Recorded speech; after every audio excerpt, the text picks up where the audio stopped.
guest tonight. You've seen him before, so we want to say hi to Adam. How was everybody's weekend or week? Good. It's Ready been for one. ready for the NCAA softball super regionals and the NBA playoffs, Stanley Cup playoffs. So it'll be a crazy week for me at work since I work at a grocery store, but I'm ready. Well, and the NHL playoffs are going on too, Adam. Yep. We can't, discount that, especially down in my neck of the woods. Oh, Well, of course. yeah. And then you've I got guess I'm the a friend. I guess I'm a friend of me of you too, Candy. and then you've got the NCAA tournaments going full swing, both baseball and softball. Pretty exciting time. You're seeing a lot of athletes being showcased across several different sports. So we gotta love that.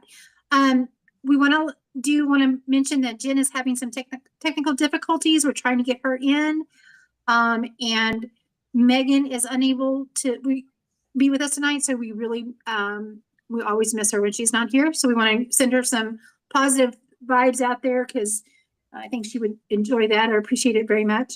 And as far as my week, sometimes I like to use the word pretty, but today I lost the R. So today has been a petty day, and I was looking forward to this so I could probably put that R back in that word. So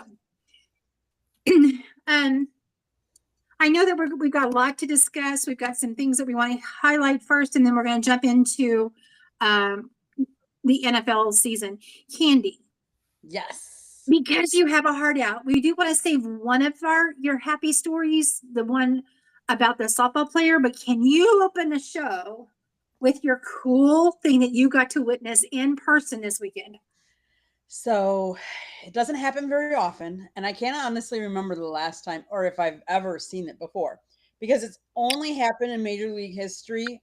I would think I read 218 times, and that I was at the Marlins game, and it was the Citrus Series because it was the rivalry series weekend, and so they called it the Citrus Series here in Miami against Tampa Bay. And it happened on Sunday. It was the Immaculate Inning. So, in the bottom of the fourth inning on Sunday versus Tampa Bay, right-hand pitcher Cal Quintrell completed the first Immaculate Inning of the majors this season. He became the first major leaguer to accomplish the feat since Rays right-hand pitcher Ryan Pepiot on September 18th of 2024 versus Boston. And it's the second time a Marlins pitcher has done so in club history. Last time was back in September 13th of 1998.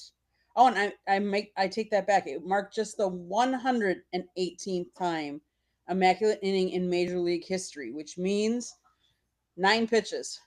Boom, we're done. That's kind of like a mic drop.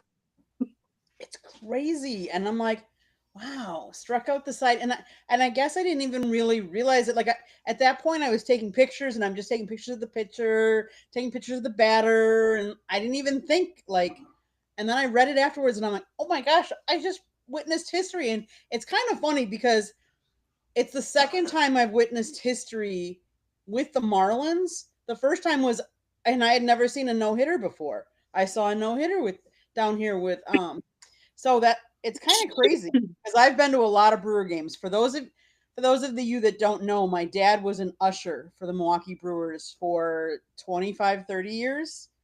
So I went to a lot of games growing up. But to say that I've seen now a no-hitter and an Immaculate Inning is pretty cool. That's pretty awesome. To be honest, when you said the Immaculate Inning, I was like, well, what is that? So I actually Googled. So you made me learn last night. My favorite thing to do is learn new things. Mm-hmm. But that's awesome. And then you stop and think about it. Well, you're like, well, surely that's been done more than you think. Wait, maybe, I've seen it where it's taken like 10 or 11 hit pitches, but never 9. That's pretty impressive. Exactly. And to think that it's only been done, and baseball has been around for how long? So for it to only have been done 118 times total, right? Like that's just crazy to me. Wow. So that was really cool because I was there in person. So yeah. That is really cool.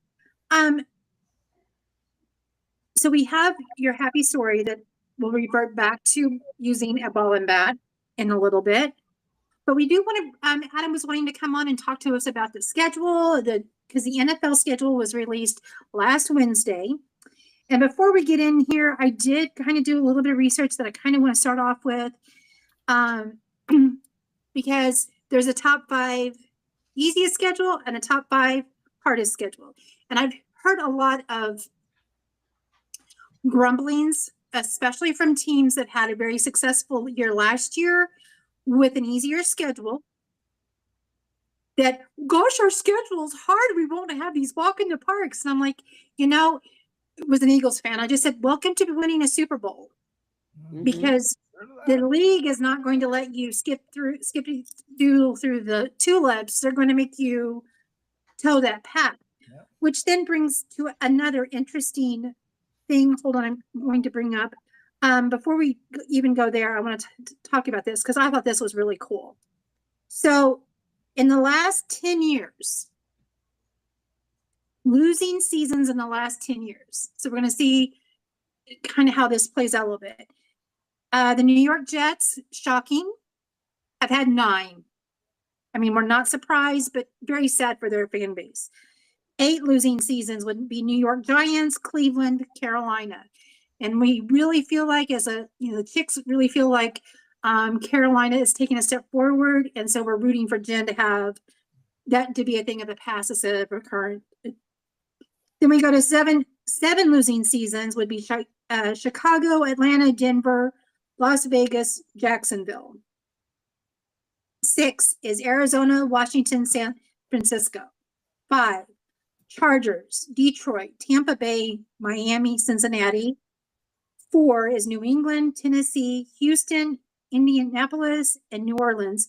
And I have to tell you, I was very surprised that New England has had 4 losing seasons. That was something that kind of set dysfunctional in my brain for a bit.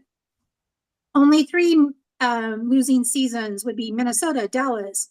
Another shocker. I really kind of thought that theirs had been at a higher rate. So that was a really nice thing to see. Rams, Green Bay, Philadelphia. 2 losing seasons. Baltimore and Buffalo. Do you think there's been a team that has only 1 losing season that I have not mentioned? Do you have an idea or a thought?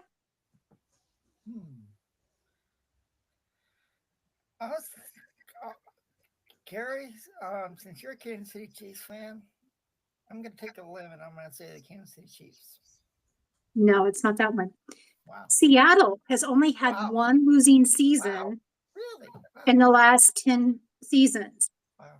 There are 2 teams that have had winning seasons all 10 years. Besides Kansas City, what's the other team?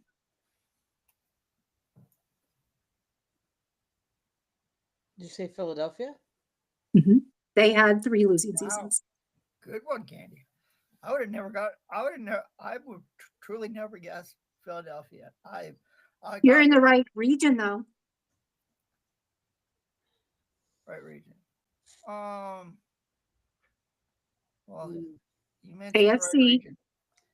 AFC. Pittsburgh Steelers, Mike Tomlin. I was going to say the Steelers. Okay. So I thought that was kind of some neat things to share. That's kind of cool. So the teams with the easiest schedule, starting off number 5, Buffalo Bills. 4, Atlanta Falcons. 3, New Orleans Saints. 2, New England Patriots. And the easiest schedule based on last season's opponents and their win-loss record is the San Francisco 49ers. The teams with the hardest schedule. Kansas City Chiefs. Huh? I said I'm going to say the Kansas City Chiefs have a very hard schedule this year. Well, we're going to find out, aren't we? Yes, we are. And at 5 is Minnesota Vikings. 4 is Philadelphia Eagles. But based on what I've been reading, you would think that they have been given the gauntlet. Not quite. Sure that. 3, Detroit Lions. 2, Cleveland Browns. And do you have a guess on number 1? It is not the Chiefs. We were in the top 5 or be the one. Are they in AFC or NFC? NFC.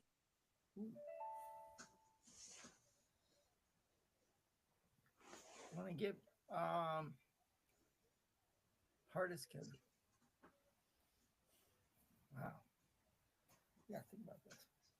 It's probably going to be the most contested 2 teams in that division. So there's one team that has to play 2 of the top in the NFC. NFC West. The New York Giants have the hardest schedule based on who they're playing in the win-loss season the year before. Again, I was really kind of surprised with those 2 lists, with San Francisco pulling off the easiest, and then based on the record, and then the Giants pulling off the hardest. I also find it interesting. They're both NFC teams. I'm kind of one of those type of things. I have to give Jen a little bit of hope. And because I found some weird quirks in the schedule too. And one of the things is the Panthers to the Super Bowl. Carolina opens against Jacksonville. It's the 3rd time ever that the team plays the Jaguars in week 1. And the Panthers reached the Super Bowl in the previous 2 go-arounds back in 2003 and 2015. That is exciting, actually. Yeah, so, you never know. So she's got hope. Well, I will say this regarding the Panthers: if the schedule holds, the Panthers would play the 49ers Monday Night Football out in San Francisco. It's the same day as my birthday, and it also would be sort of a welcome back for Christian McCaffrey, because he played with the Panthers before he got traded to the 49ers. So it's like, yeah, when I saw that, I was like, Carolina really hasn't had a Monday Night Football game in like forever. But like I've told some friends of mine, I think Carolina this year is going to be a sneaky team. You look at their draft, you look who they got in the. I don't think they're sneaky though. I don't think it's a sneaky team, because we saw them after they had their bye week last year was a brand new and different team. So I think that they just that bye week and being able, and maybe Bryce sitting out it was a couple games before the bye, and then he came back. We played them right after the bye, and they were no joke. True. That's true. And so I don't think I truly don't think it's a sneaky thing, because I think that had they been able to come out of the gates the way they ended the season, we'd be having a different story right now anyway. But I don't think it's a sneaky thing. I think that they were already showing that they are making waves and returning back towards their glory days when Cam was at the helm. So I'll agree with that. Yeah. And it's like, Bryce Young has improved since, his rookie year in Carolina. And I think this year, Bryce Young is going to surprise a lot of people that may have doubted him last year and going into this year. It's called, he's got weapons around him. And I can say I like the first draft pick that they got, the wide receiver from the University of Arizona. I think he was solid out in Tucson. So I think that was, to me, an A.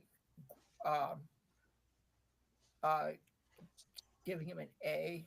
And Carolina, I think that NFC South overall, especially now with Drew Brees announcing his retirement from the NFL, to since he was quarterback for the New Orleans Saints, I think the NFC South this year is up for grabs. I don't think there's one team that can run away with the division. I mean, you look at Atlanta, they've got a couple of games on Monday Night Football. One of them is against the Buffalo Bills.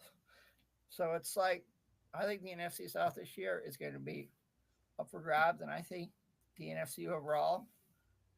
I you could see perhaps a surprise out of that conference in the Super Bowl. I mean, look at the Washington Commanders. Yeah, solid NFL draft. Jaden Daniels was incredible last year, and I see great things happening with him this year. I mean, they're getting a new stadium in a couple of years. You know, replacing the old RFK Stadium. The NFL draft is going to be in Washington D.C. in 2027. So, I see good things happening. You know, up there in D.C. for the Commanders. But we need to have the Commanders go back to the Redskins. You know, for all of us old school fans. I don't call them the Commanders. I'll either call them the, bear with me. No, I call them the WTFs because that's what, okay. I like that. that's basically a synopsis of that entire little area of time. Yeah. So instead of WFT, it's WTF, whatever. Mm-hmm. I think that Carolina is, in my opinion, the front runner for the South. So that's how I'm looking at it. You've got Atlanta basically in a rebuild. You've got New Orleans definitely in a rebuild. I mean, the car warranty has finally been recalled and no more extended warranty on that. And then Derek Carr, you know, retired in Listen, breeze. So. Listen, I'm not a fan of Carr. I wasn't. I was a fan of him in college. I didn't like him, you know. No, when he got to the NFL, it's like he actually has not been the same since he broke his leg in 18. No, and I don't. No. The accolades and everybody preaching. I'm like, he isn't the same. He never came back the same. So that's true. No. Anyway, yeah, I think Carolina. That's going to be. That's theirs to lose at this point. I think just based on what I see. And that and 50 cents might buy you a bottle of water. I think what's crazy is when I was looking at the schedule too, is the travel that the Chargers have to do. The Chargers have to travel 37,086 miles. They travel 42 time zones. The only one that travels more time zones is the Los Angeles Rams. But then you have the Cincinnati Bengals. They only travel 8,753 miles. I'm like, they have less than 9,000 air miles this year. So they're not racking up any air. No. But, you know, with the opening game being in Sao Paulo, that adds a lot. It does. And it's also a division game, and it's like you look at NFL Week 1, you see a lot of division games, and it's like, it's a weird way to open the season. They would schedule a lot of division games for Week 1. I mean, you know, but that's kind of rough to have a division game as your first game because your starters have not played a full 4 quarters. You've got all kinds of things that throwing a division game as your opener is. I mean, it's weird. It is weird, but then like I look at the Packers schedule and they play the Lions Week 1 in Lambeau, which is the first time under Matt LaFleur that he gets a home game to start the season. So that's different. But then we end the season playing, I think out of the last 7 games, 5 of them are divisional opponents. Like and we play the Bears within a 3-week span. Like it's just crazy how they set it up like that. I don't know, but I've never paid real close attention, but I know for a fact that when Denver was not what they were, we would play our 2 games with them in sometimes a 4-week period, sometimes only 3, and it's always in December. But now that with Bo Nix there and a whole new in Sean, and I think that they spread it out, which I kind of like. I don't like having all of that tacked up there at the end because it's almost a trap. Yeah. Mm-hmm. Yeah. Because you can be up here and then you go through a spell where your team isn't, it's just not your path at the moment, and you've gone from being, a division leader to you go to the dumpster in that short period of time. So as a fan, I do not like when they pile all the division games at the end. But see, that's when they would put us with the Raiders. That's when they put us with, and so Yeah. There's 5 teams that do that 3-week span. Giants and Eagles, Ravens and Bengals, Packers and Bears, Buccaneers and Panthers, and Commanders and Eagles all play within a 3-week span twice, both. Yeah. So it's crazy. Yeah. that surprises me because I hadn't noticed that, but that's really kind of sad, actually. Yeah. I was just sitting here thinking, I don't think there's really a give me set of games. I know in the West, AFC West, not anymore. But I like that it's actually kind of spreading across. AFC I feel like has advanced faster than the NFC as far as the new regime, the new running mobile quarterbacks. The ones that Patrick Mahomes kind of helped usher in. That changed AFC immediately. Yeah. NFC is about 2 or 3, 4 years behind the AFC, but it's because they come up again. I feel like that the Super Bowl being in our hands 3 times in 5 years has forced the league to start changing from pocket to mobile. And I think that we're starting to see that there's not going to be a whole lot of disparity between. It's truly going to be back to that chess match every week for every team, and I'm excited about that because it's been a while since we've seen competitive divisions across the board. And I think this year the AFC West is going to be a competitive division. I think Denver has improved a lot since last year. I like their NFL draft, and the Raiders. I like how they got Ashton Genty from Boise State with their first draft pick. I think to me, I know you're a Kansas City Chiefs fan, Kari, but I think the AFC West. I think Denver is going to give Kansas City a lot of fits. Absolutely. And I wouldn't be surprised if Kansas City. I wouldn't be surprised if Denver would have. I know you don't want to hear this, Kari, but it's called. I wouldn't be surprised if Denver knocks off Kansas City and wins the AFC West. I mean, I was impressed last year when the Broncos played up in Buffalo against the Bills in the wild card. I was impressed with Bo Nix. I liked him in college at Auburn and then in Oregon. And to me, he has grown up. And I think he's got the right pieces around him now that I think the Denver Broncos could find a way to be like the old Denver Broncos when John Elway was there and give you guys in Kansas City some fits. But I think you'll see a Denver and Kansas City out of the AFC West in the playoffs. I don't know which one will win the division, but I think you'll see those 2 teams in the playoffs, and whoever they until the last 2 or 3 years,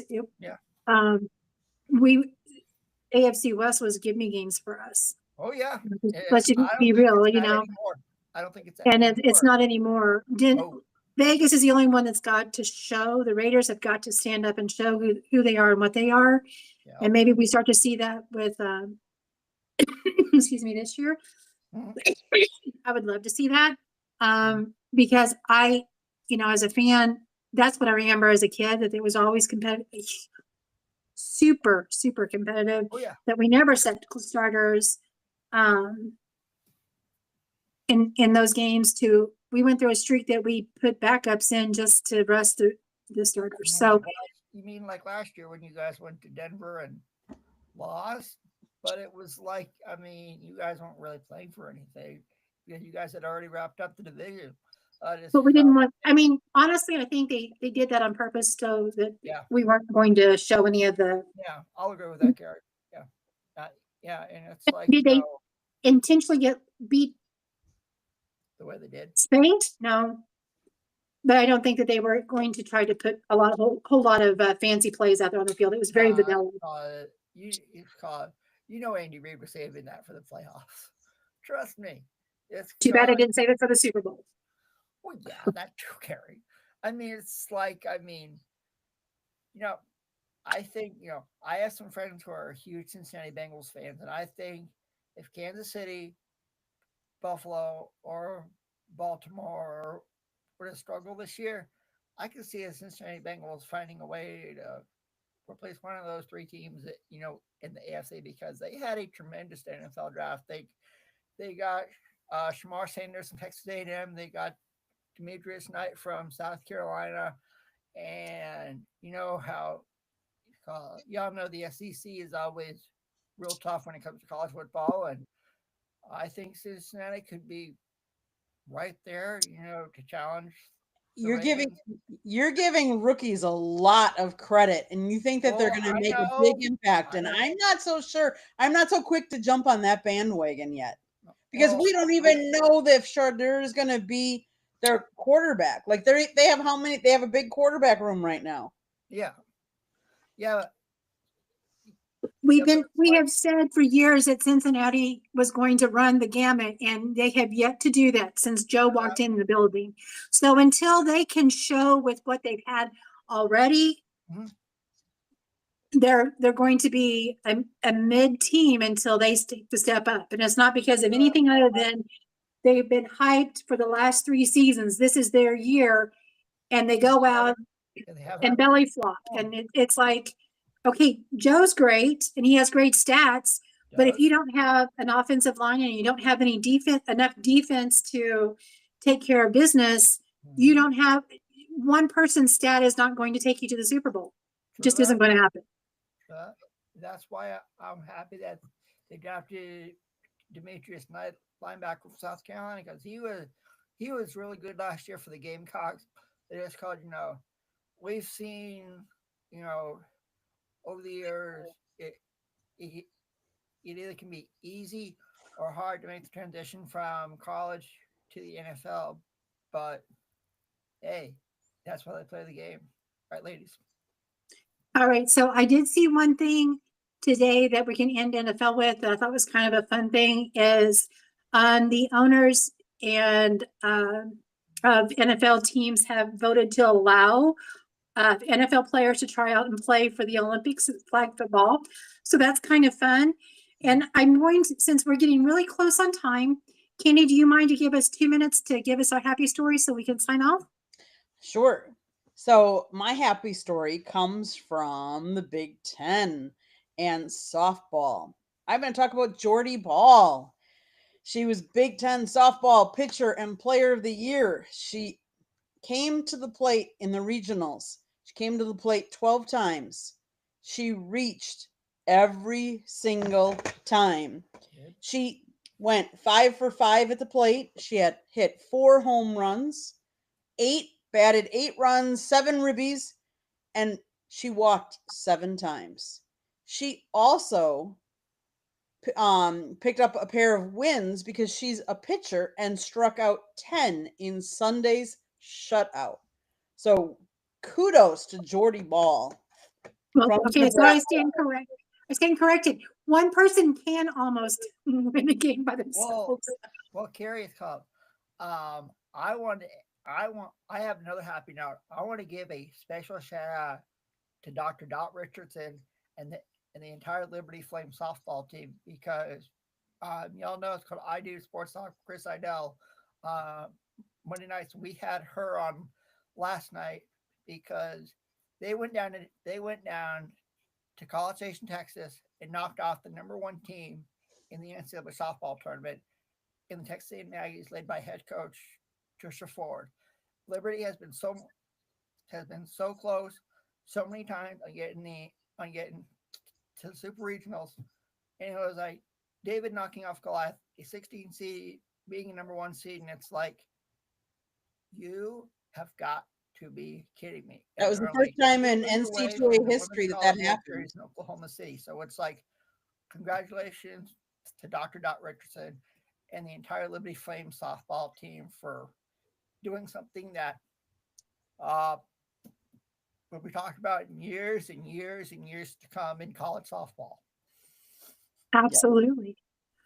Well, we do want to, we know everybody's time is very important. We want to give Candy a minute to be able to take a deep breath before she jumps on plug your show. Inside the Pigskin on South Florida Tribune YouTube channel. Check us out. So, lots of fun. If you have not caught that show, it is well worth your time. I have been fortunate to be a guest on there, and I think Scott would let me come back on. Yes, he would. He would. Candy He is would. called- you know what? Candy So, is called. We'll be looking for. I'll be Miss looking Scott, I to want- jump on there. Candy is called before college football season comes on. When college football season gets near, tell Scott I'll come on it and talk about my Florida State Seminoles. Okay, I'll let him know. It's called. All right, Adam. Do you want to quickly tell them where they can find you? Sure, they can find me on Facebook at Adam Limeris. They can also find me on Twitter/X at AllSportsFan24. Also, you can check me out with Chris Heidel on Sports Talk every Monday night at 7:30. But I should be on either next Tuesday night or Wednesday night because of Memorial Day being on Monday, and so you know, it's always a pleasure to come on with y'all. Talk sports and had a blast as always, and looking forward to being on again in the near future as we get closer and closer to the start of the college football season and also the NFL season. Absolutely. All right, Candy. Do you want to plug South Florida Tribune anymore or anything else? Inside the Pigskin, South Florida Tribune tonight. Obviously, tomorrow night, Sports Exchange at 9 p.m. And then Thursday night is my show, Fire Up. If you haven't heard about it, it's the Country Club. So come see it Thursday nights.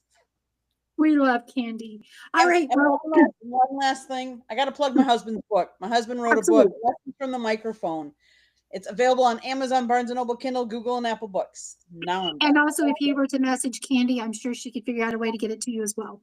Thank you. I'll have to get Got All it. right, folks. Sorry, I don't have anything to plug other than it's time to go. Night, everybody. And also, Thank you for happy tuning Memorial in. Day Share weekend. us, It's, invite enjoy- us, Enjoy. or It's called Enjoy Being with send us People. messages if you want. If you have something that you think you would like for us to cover, we'll be more than happy to look into it. Have a great and safe week. Bye, friends. Good night, everybody.